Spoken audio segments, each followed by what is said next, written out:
It's 9 p.m. Do you know where your key fob is? Hey there, Nate Benson here. Tonight on the agenda, an alleged Ponzi scheme, a new police commissioner, a retiring assembly member. How's that for a tight intro? On the agenda starts right now.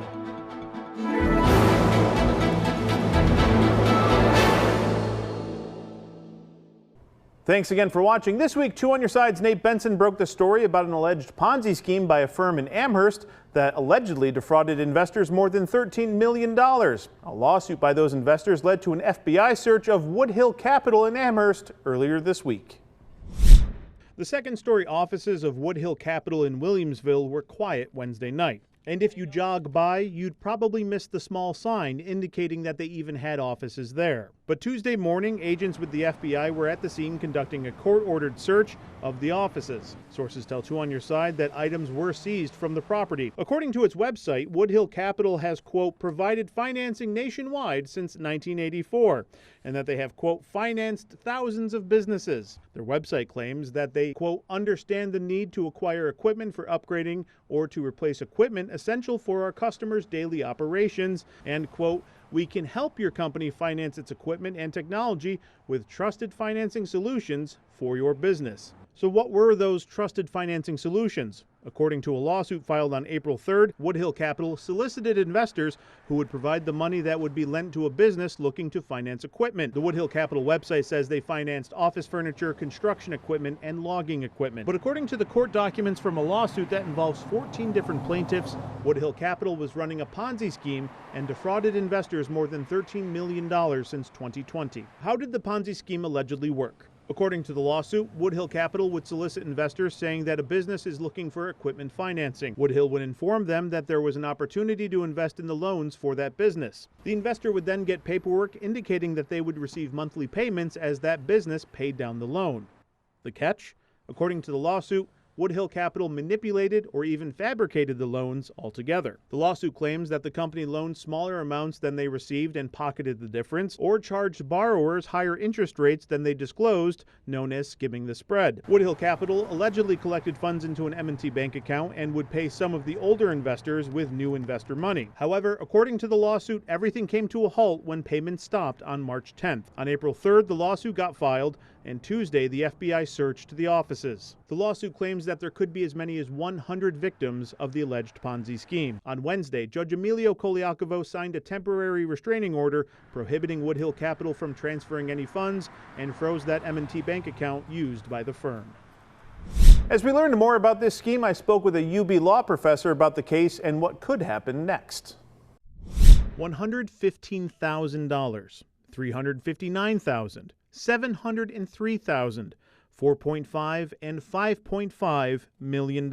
Those are just some of the estimated losses of a few of the 14 plaintiffs that filed a lawsuit against Woodhill Capital in Williamsville last Friday, alleging the firm orchestrated a Ponzi scheme that led to a total of $13.3 million to disappear from investors. To think about losing that much from an individual investment standpoint is tremendous. As we first reported on Wednesday, Woodhill Capital staff would allegedly solicit investors an opportunity to fund equipment leases that businesses sought financing for. But the lawsuit alleges that the loans were either manipulated or fabricated altogether. Sadly, it is pretty textbook in its allegations, and that's probably something that we don't like being able to say. After the Madoff days, when we start thinking in terms of now these Ponzi schemes we would have hoped have dissipated. UB law professor Christine Bartholomew says that what ends up happening in schemes like the one Woodhill Capital is alleged to have operated is eventually the whole thing collapses. You have a Ponzi scheme where you have a loan kind of arrangement here, and then finally there's just not enough money to pay off even partially return payments to investors. According to court documents, the scheme collapsed on March 10th of this year when payments to investors halted. 14 investors filed a lawsuit on April 3rd alleging the scheme and losses. Then, April 7th, the FBI searches the offices of Woodhill Capital. This one's interesting to me because you first had a private lawsuit that was preceding the government the criminal investigation. That's a flipped order. Usually we end up seeing these criminal investigations and then what we call tag-along or follow-on lawsuits. Right now, the U.S. Attorney for the Western District is neither confirming nor denying an investigation into Woodhill Capital, but the FBI search was court-ordered. It's possible that that's where the investigation is coming, and I was a little surprised that the lawsuit's been filed in state court, not in federal court. But that isn't to say criminal charges are not on the horizon. As for the lawsuit, Judge Emilio Koliakovo issued a temporary restraining order against Woodhill Capital on Wednesday, freezing some of their accounts and prohibiting them from transferring funds. Well, to get a TRO is actually kind of a big deal. It is a hard burden of proof to be able to freeze funds like that. So there's something that we haven't seen, you and I haven't seen yet, that the judge was privy to that does make the situation concerning. Coming up, the Assembly Majority Leader announces she's retiring. But first, a look at the weekend weather.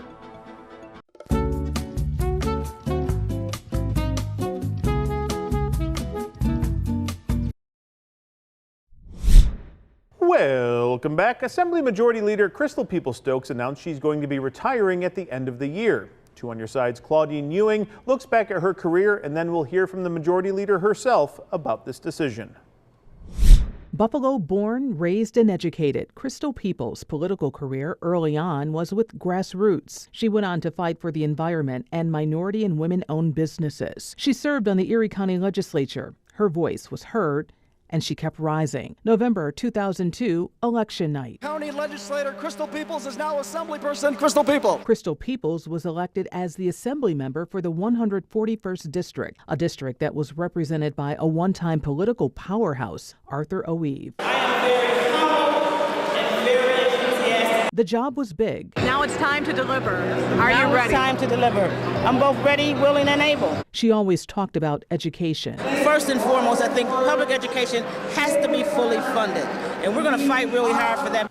I, Crystal D. Peoples. December 2018, Crystal Peoples-Stokes was selected to be Majority Leader of the State Assembly. She was behind legalizing cannabis in New York, a staunch supporter of the Michigan Street African American Heritage Corridor, a voice for women in leadership. Every little girl who is in school today and maybe being told by their guidance counselor, like I was, that I wasn't college material, that they won't listen to that. And never afraid to speak out. That's Crystal Peoples-Stokes. Moving forward, expect to still see Peoples-Stokes in the community and working with the Smithsonian on the American Women's History Museum. Sometimes you just have to slow down, settle down, and let new opportunities happen. Okay, well, to God be the glory for all the great things he has done. It is my honor and pleasure to be here with you all today, and I want to thank you all for coming, too. I have some notes here, and I do want to share. I don't want to miss too many things, so it's important for me to thank my family, who I have here with me today. I'm grateful for them. They're always with me. We've been through some challenging things. Buried my father, buried my mother, buried my daughter, and they have constantly stayed with me as I continue to ask, support me to go one more time, support me to go one more time, and they always have. And so I want to thank the amazing Democrats who circulated the petitions to get me on the ballot. Louder, okay. The amazing Democrats who circulated the petitions, not to mention the amazing Democrats who signed them, over 1,000 or so people. It is with enormous gratitude that I stand here today thanking them for their previous support. And I also want to thank people who are in this room that have been with me from day one, and they still are here. So I thank you guys more than you can imagine. Just a few weeks ago, I stood in the same spot to say I was running for office. But sometimes we plan and God plans. And I personally know that God specializes in planning. I know that, I understand it, and I'm okay with it. So I'm told this by Jeremiah 29:11, that, sometimes you just have to slow down, settle down, and let new opportunities happen. And that's the message I've been giving. So next week this time, I will still be recuperating from a procedure that I'm going to go through at the ECMC hospital. Very well prepared doctors and clinicians. I have no concerns about that at all.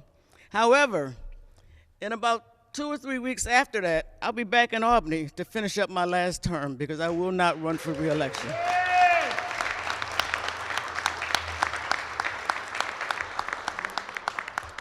It's been a great ride. I've enjoyed the entire time. I went there with a focus. And let me give credit to Brian Higgins right now because he was in the assembly when I got there. And he said, if you want to get anything done, stay focused. Don't jump around from issue to issue. It's exactly what I did. I stayed focused. And I also want to recall my Aunt Emily, who came to Buffalo. She lived in Georgia at the time. She came to Buffalo when I was running for the county legislature. And her and my mother and all my aunties, they were all excited. But when she got here, she said, Crystal, I don't know why you want to do this. You know, these people, you can't trust them. They're going to stab you in the back. It's not going to be good for you. I said, no, Auntie, I believe I can go there and treat people like I want to be treated and receive the same treatment from them. So Aunt Emily died at 100 years ago, 2 years ago. But every year I would call her and say, Aunt Emily, I made it another year. Nobody stabbed me.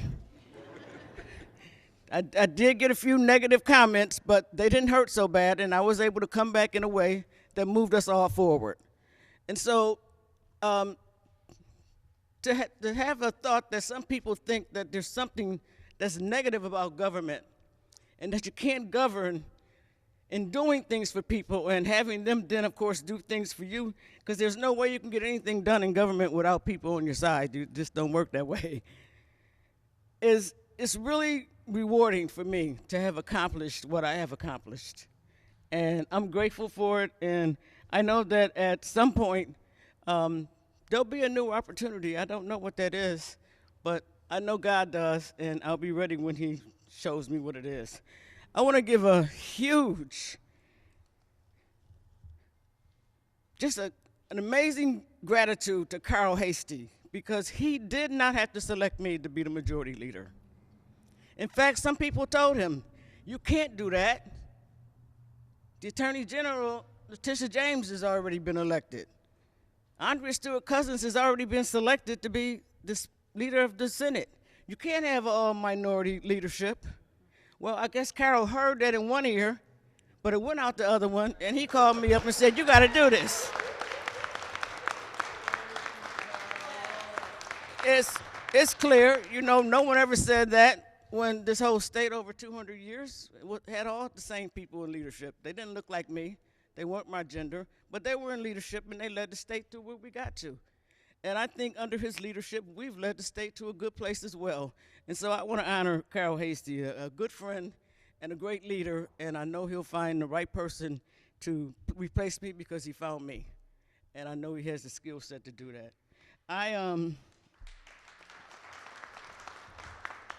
Again, I began my political service wanting to do a couple things. I wanted to focus on the environment because, you know, most of us as people of color live in communities where that is not safe. So I wanted to focus on that.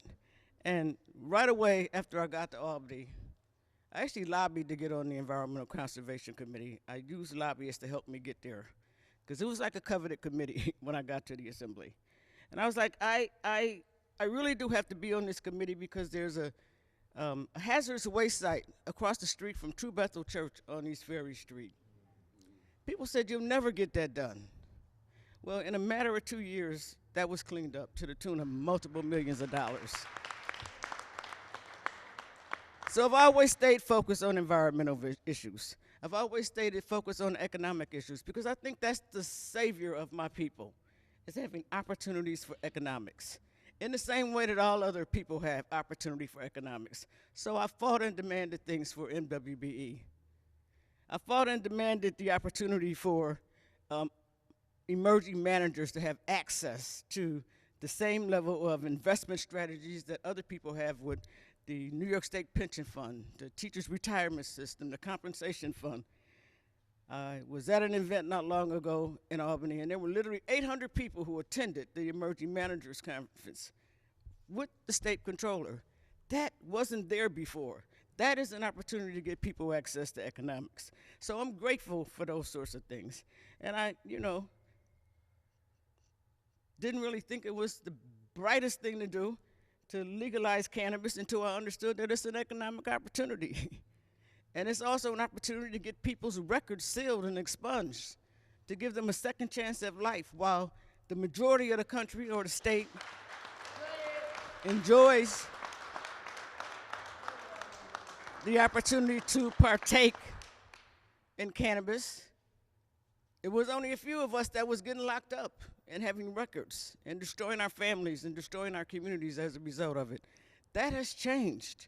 And so I've accomplished what I want to accomplish.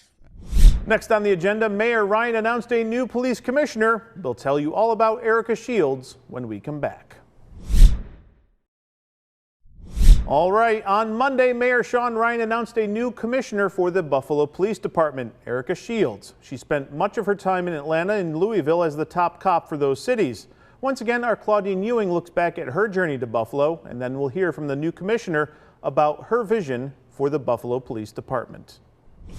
Erica Shields grew up in central New York, went to college in St. Louis, was a stockbroker, lived in Boston. But in 1995, while in her 20s, she joined the Atlanta Police Department and rose through the ranks. My approach to law enforcement has been and remains one of fair and equitable policing. It is not just terminology. She was sworn in as a Louisville police chief during COVID, and the department was understaffed. Now she's set to lead the BPD. I place a high emphasis on training, continually learning, and the adoption of best practices. A few years ago, in an interview with Louisville Magazine, she talked about being in a position to mentor the next generation of police. She also described herself as a huge proponent of body cameras. During a TED Talk, we learned more about Shields' personal life and appreciating diversity in policing. You have to be uncomfortable if you're going to grow. And I'm very proud that the most qualified person to apply for this job was also a woman. And it's about time that we have women in these leadership positions. During her 30-year career, she's dealt with controversy, including the high-profile 2020 police shooting of a black man in an Atlanta Wendy's parking lot. Shields stepped down as chief. She didn't shy away from saying controversy is part of leading major departments. If you are running a major law enforcement agency, you're going to have controversies, and you have to work through them. And now, a career spanning 3 decades, she's a nominee prepared to lead the Buffalo Police Department. It's my pleasure to bring up the next police commissioner of the city of Buffalo, Erica Shields.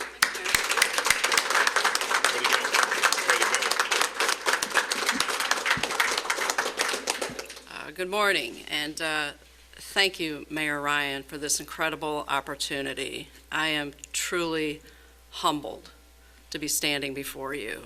I've spent a long career in law enforcement and held numerous positions, every rank imaginable, and as such, I fully comprehend the enormity of this responsibility. And it is just truly a privilege and an honor to be here. As the mayor mentioned, I grew up in upstate New York, and as such, I know the strength of the community that is Buffalo. That it's a city that prides itself on its diversity and its strength and its resiliency. I understand that the communities are diverse, and I intend to fully immerse myself in each of these areas, and will be looking to those of you who stand behind me to help me make inroads to connect with our various community members. I am committed to working as hard as necessary for not just myself, but for the department to be successful in the eyes of all of the stakeholders. It will take a lot of listening on my part, but I have faith that through our shared vision of a safer Buffalo, we will attain success. My approach to law enforcement has been and remains one of fair and equitable policing. It is not just terminology. It is essential to the backbone of every department if success is going to be attained. The equitable application of the law must occur if an agency is going to have credibility. I place a high emphasis on training, continually learning and the adoption of best practices to create a first-rate agency. To the men and women of the Buffalo PD, I welcome your input, your observations, and seek to partner with you on this journey. I do not come before you to criticize you or to in any way say that you underperformed as an agency. Rather, I am here to work alongside you to identify areas where we can improve our performance and become a best-in-class agency in the country. Again, I would like to say to Mayor Ryan, thank you for this opportunity. I am aware of that you are stepping out on a limb to bring in an outsider, and I really appreciate it. But I have every confidence that we are going to be successful. Thank you.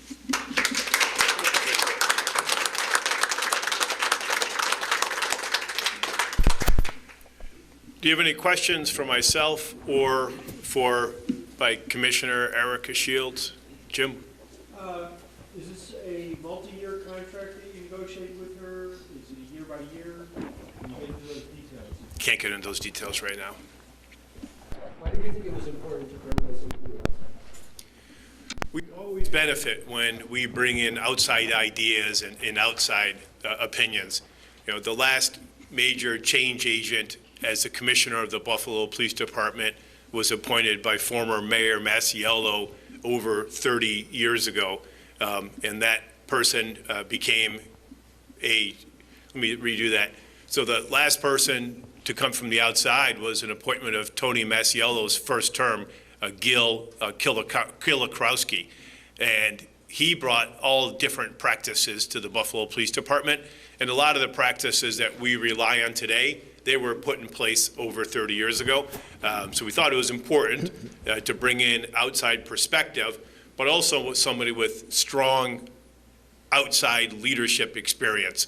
So Erica Shields has been what we consider a commissioner to two major metropolitan police departments in Atlanta and in Louisville. So she has the track record and the experience. And, you know, as they say, we cast a net around 50 states, and we're so happy that she applied and rose to the top of the selection committee. Commissioner Shields, maybe if we could ask you a question. Welcome to Buffalo, first off. Thank you. In your career, we have noted already, it's easy to do on the web, that you have faced controversy in Atlanta in dealing with certain circumstances. How do you think you have grown from that experience? And how do you think you will face things here in Buffalo, knowing that there is a major contract negotiation for police officers that's coming up, and also a serious issue with shortages and retention within the ranks, according to the police union? How do you think you will deal with those situations? So what I'll say is, if you are running a major law enforcement agency, you're going to have controversies, and you have to work through them. And my expectation would be to be communicating on a regular basis with the members of the department, the community, the union. There is not a quick fix, and you can't think that you're going to step into a role of this magnitude and not have challenges, but you just have to continually work through them. I think Louisville, for me, because it was so heavily unionized, actually gave me far more in the way of exposure and an understanding of how best to navigate the negotiation process. That for me really helped me get an understanding of what is entailed as that for us moving forward on that. Yes. All right, that's going to do it for the agenda this week. Remember, this is a Blues Riff and B. Watch me for the changes and try to keep up. Thanks again for watching. I'm Nate Benson, and we'll see you at the next one.